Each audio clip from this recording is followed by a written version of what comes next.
Hey, I'm Rick Steves, back with more of the best of Europe. This time, we're relaxed, getting all cleaned up to experience the wonders of the Sultans, Istanbul. Thanks for joining us.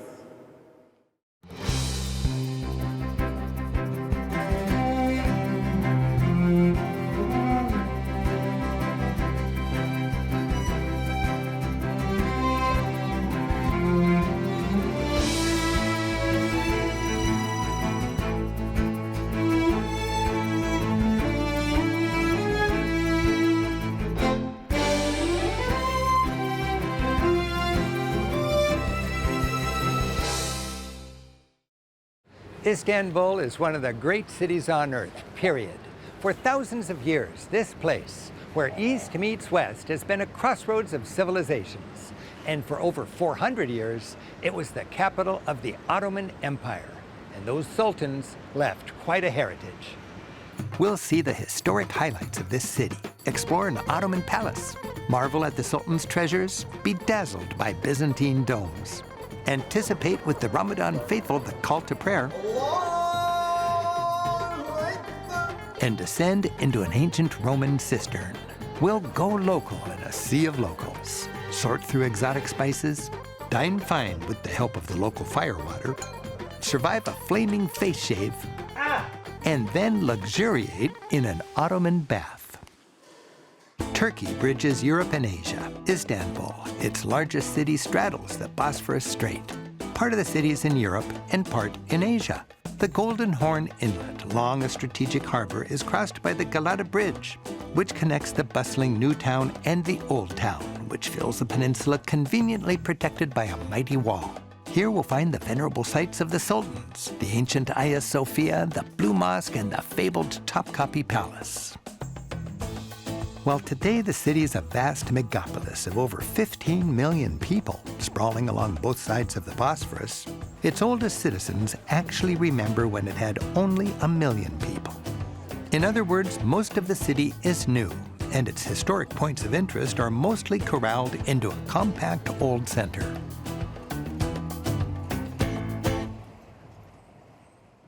Over the centuries, this city has been the capital of two grand empires. During the Christian Byzantine Empire, which started in the 4th century and lasted about 1,000 years, it was called Constantinople. Then, in the 15th century, the Muslim Ottomans took over and ruled what they called Istanbul until the end of World War I. Even though today's secular Turkish Republic is governed from Ankara, Istanbul remains the financial, cultural, and historic center of the country. But the story goes back even before the Byzantine Empire. As the ancient Roman Empire was falling in the 4th century, Emperor Constantine moved his capital city from Rome in the west here to the less chaotic east. That was around the year 324, and the new capital was named after the emperor, Constantinople. Then in 476, Rome and its Western Empire finally fell. That left Constantinople, here in the east, the leading city of European civilization. Traces of the Roman capital here can still be found. This oblong square was a racetrack, still shaped like the Circus Maximus back in Rome. Built in the 4th century to seat over 40,000 fans, the Hippodrome was Constantinople's primary venue for chariot races. Its centerpiece, this 3,500-year-old Egyptian obelisk, was originally carved to honor a pharaoh. It was shipped here to ornament the racetrack back in the 4th century. What we see today is only the upper third of the original massive stone column. It's easy to overlook that in the year 600, Istanbul, with 500,000 people, was the largest city in all of Europe. One good way to fathom that is to descend into one of its massive cisterns, as the ancient city had an impressive water system. This cistern was built 1,500 years ago by Emperor Justinian, who built many of the city's grandest buildings. Some of these columns were scavenged from ancient temples, giving the cistern a few artistic surprises. It was a huge underground reservoir, one of many that brought water to the city's residents. This one was the biggest, as it served the emperor's palace. For nearly 1,000 years, fresh water from 10 miles away was channeled here through pipes and across aqueducts. And part of the legacy of that original water system are the city's venerable public baths. Hi, welcome, sir. Merhaba. Merhaba. I'm Rick. In this city of experiences, one of the most memorable is enjoying a Turkish bath, a ritual that goes back 2,000 years. And today, these baths welcome tourists. You leave absolutely everything in the changing room, slip into your slippers, and shuffle into the steamy caldarium. It's all about relaxation. Turks brought the steam bath with them from Central Asia, blended it with the Roman bath culture they found here, and created this, the Turkish bath. Moving on, you continue relaxing and softening up under cascades of hot water. Savor the experience, achieving maximum sweating and pampering.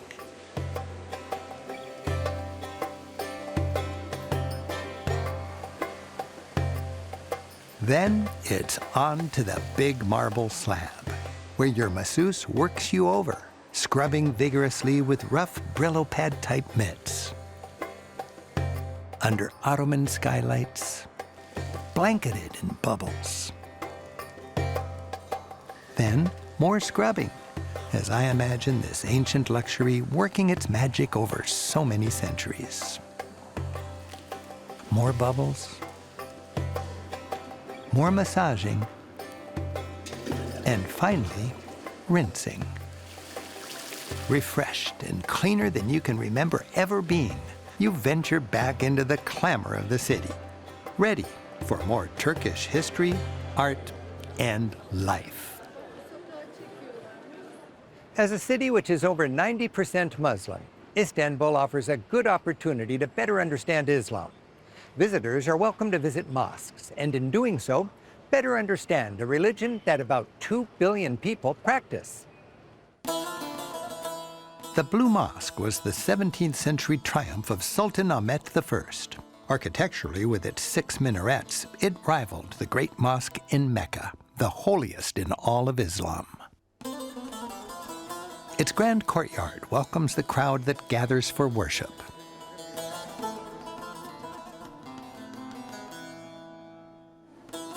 As with all mosques, you park your shoes at the door, and women cover their heads. If you don't have a scarf, you'll find loners at the door. Countless beautiful tiles fill the interior with exquisite floral and geometric motifs. It's nicknamed the Blue Mosque because of its blue tiles. Blue is a popular color in Turkey. It impressed early French visitors enough for them to call it the color of the Turks, or turquoise.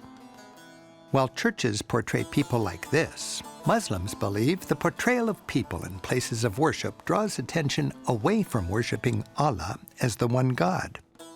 In mosques, rather than saints and prophets, you'll see geometrical designs and calligraphy.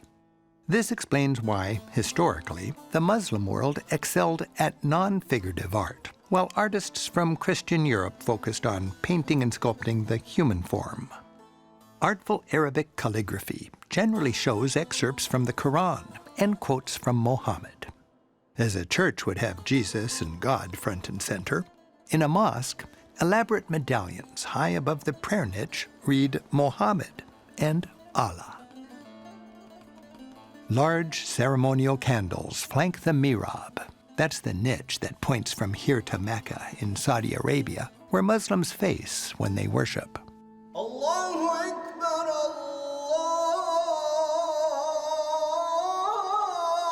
Allahu Akbar.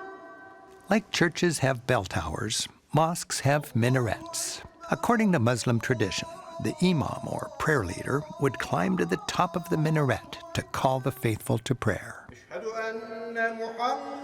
These days, the prayer leader still performs the call to prayer live, but rather than climbing the minaret, it's amplified by loudspeakers.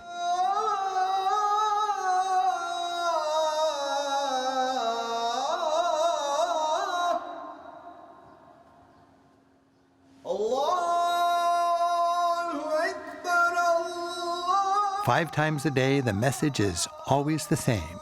Allah Akbar, God is great. Witness there's only one God. Muhammad is his prophet. Come join the prayer. Come join the salvation. When this happens, practicing Muslims drop into a mosque, face Mecca, and pray. Then, after a short service praising God, workaday life resumes.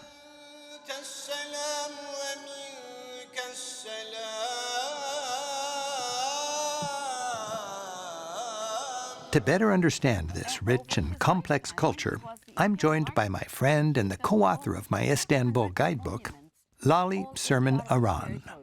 So what does the call to prayer mean to you? It's a personal thing. Most people are Muslims, but it's a secular country and it's in our constitution. What we say is that you never know who has got the money or the faith. The real virtue is not to show it off. I see. But there's nothing modest about the religious architecture in this city. In fact, the best way to appreciate the magnificence of ancient Constantinople is to visit a church-turned-mosque that's considered one of the greatest houses of worship in both the Christian and Muslim worlds, Aya Sophia, the Great Church of Constantinople. Originally built as a church by the Byzantine Emperor Justinian in the early 6th century on the grandest scale possible, it was later converted into a mosque by the conquering Ottomans. Aya Sophia, which marks the high point of Byzantine architecture, is the pinnacle of that society's glory days. This magnificent church was completed in 537, just about when Europe was falling into the Middle Ages. And for 4 centuries after that, people in Europe looked to Constantinople as the leading city in Christendom, and this was the leading church. This clever dome-upon-dome construction was the biggest dome anywhere until the Cathedral of Florence was built during the Renaissance 900 years later. The vast interior gives the impression of a golden, weightless shell, gracefully disguising the massive overhead load supported by ingenious Byzantine engineering. Arched windows shed a soft light on the interior, showing off the church's original marble and glittering mosaic work. But the Byzantine Empire collapsed in the 15th century, and Aya Sophia was turned into a mosque. Christian mosaics were plastered over, and new religious symbols replaced the old. So it's a church turned into a mosque. Yes, and churches are built to face Jerusalem, mosques Mecca. Since they could not move the building, they moved the focal point of prayer towards Mecca. See the niche, it's off the center towards right. Facing Mecca. Facing Mecca. Very economic. Today, while Aya Sophia remains an important place of worship, tourists are welcomed up to the mezzanine level to marvel at the art, to ponder the tangled history of this venerable spot, and perhaps to give yourself the opportunity to be inspired by one of the most esteemed places in Islam. While considered a must-see by visitors, it's important for tourists to remember that Aya Sophia remains a functioning mosque. My favorite souvenir in my travels is bringing home a broader perspective. When it comes to faiths different than mine, I like to learn without judging. We happen to be in Istanbul during the Muslim holy month of Ramadan. Here, gathered in a park between 2 beloved mosques, people reflect on the meaning of Ramadan as they wait to break their fast. Fasting daily for a month each year during Ramadan is one of the 5 pillars of Islam. From sun up to sundown for 30 days, no eating, drinking, or smoking. It's all about self-control. Muhammad taught that loosening ties to the material world makes it easier to enter into eternity, as if unchained. It's an opportunity to share a sacred moment with family and community. They're primed, meals ready, awaiting the call to prayer initiated by the setting of the sun. Allahu Akbar, Allah.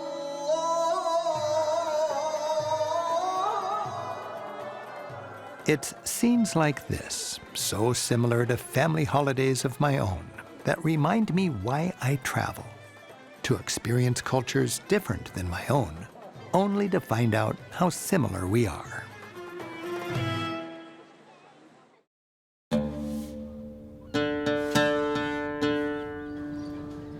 For me, another dimension of teeming and vibrant Istanbul is to simply enjoy its busy streets. Mix it up.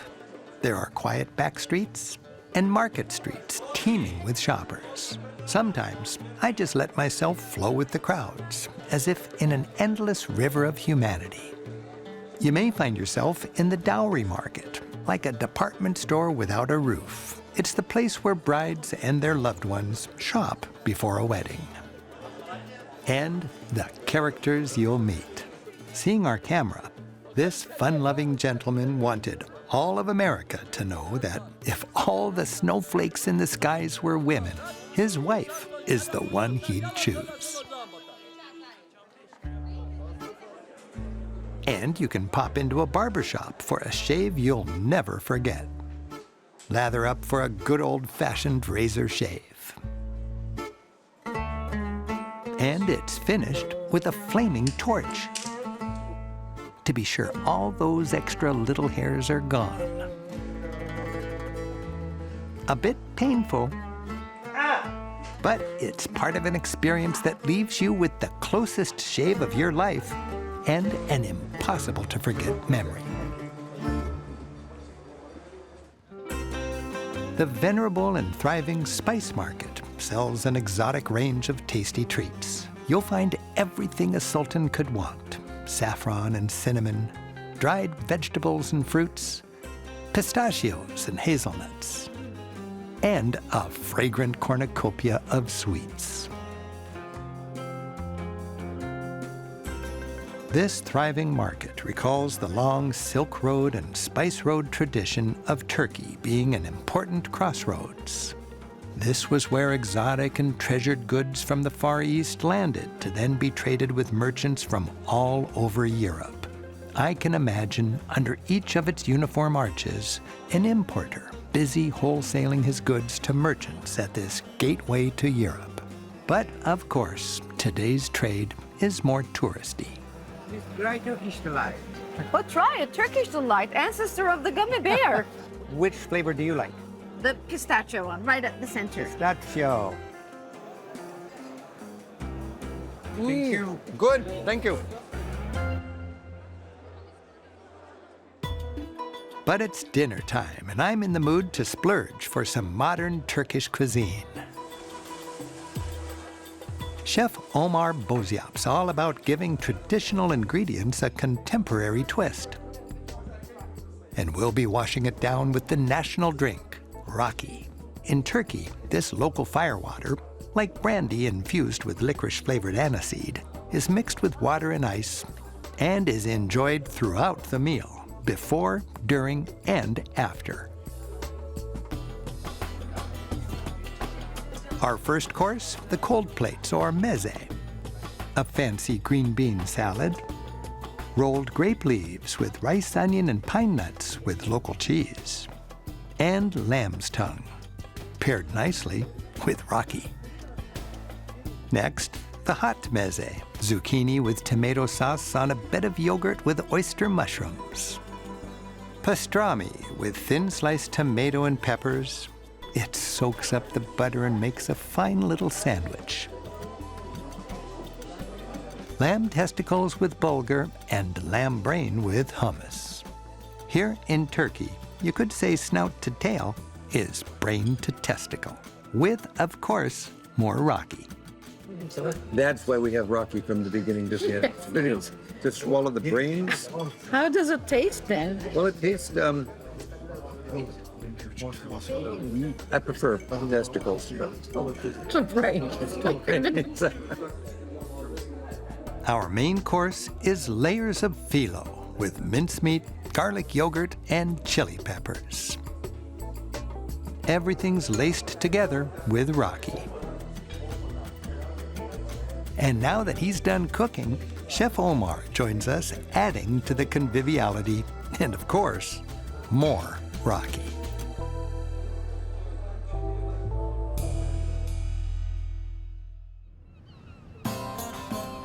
Istanbul's been a busy trading center from the start, so it needed to be well protected.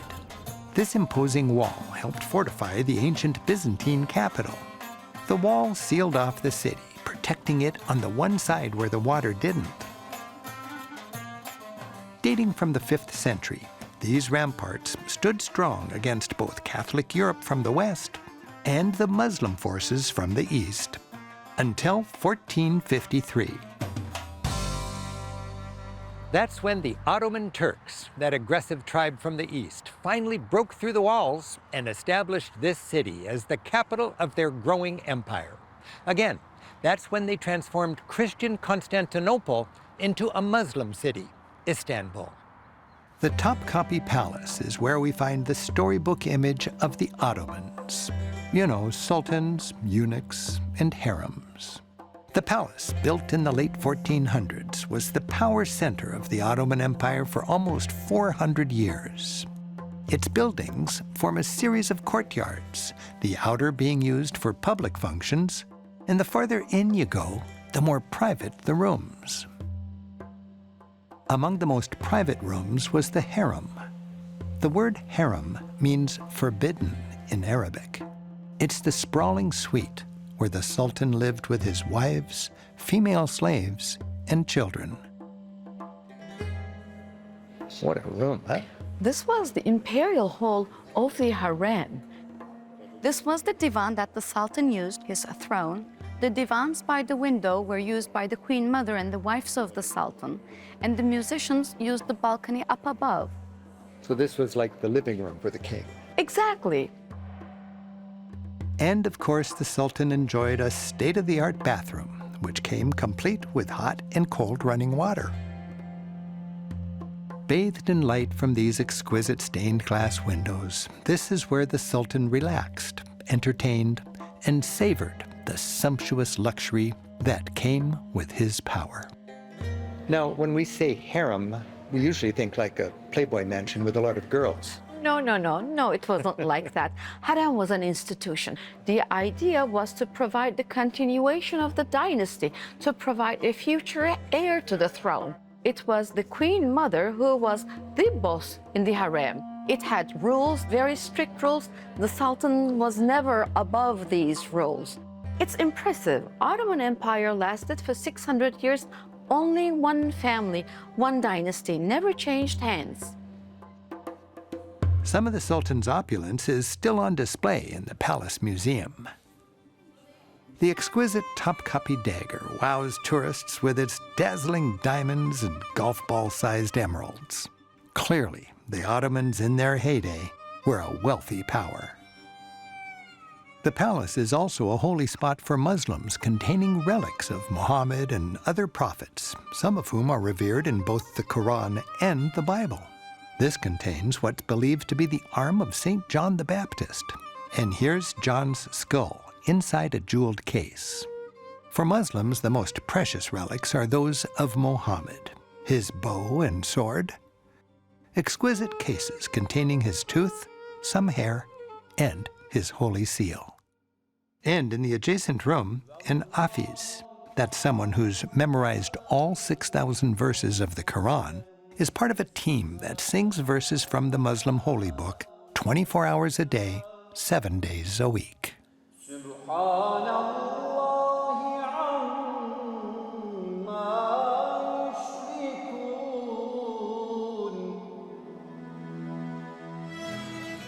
It's just one more thread in the fascinating tapestry of a great city, a city enriched by its culture, history, and the diversity of the people you'll meet in the streets.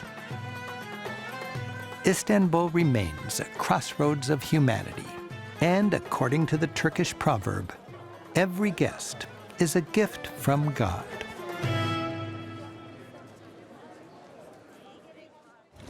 Istanbul bridges east and west with a complex weave of traditional Muslim faith, Western secularism, and modern affluence. It's a dynamic city, a city the Sultans would hardly recognize. Thanks for joining us. I'm Rick Steves. Until next time, keep on traveling. As a city which is overnight.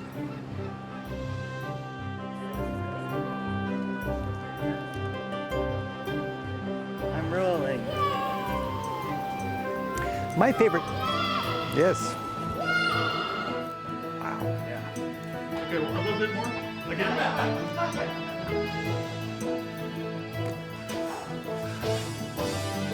Whoa.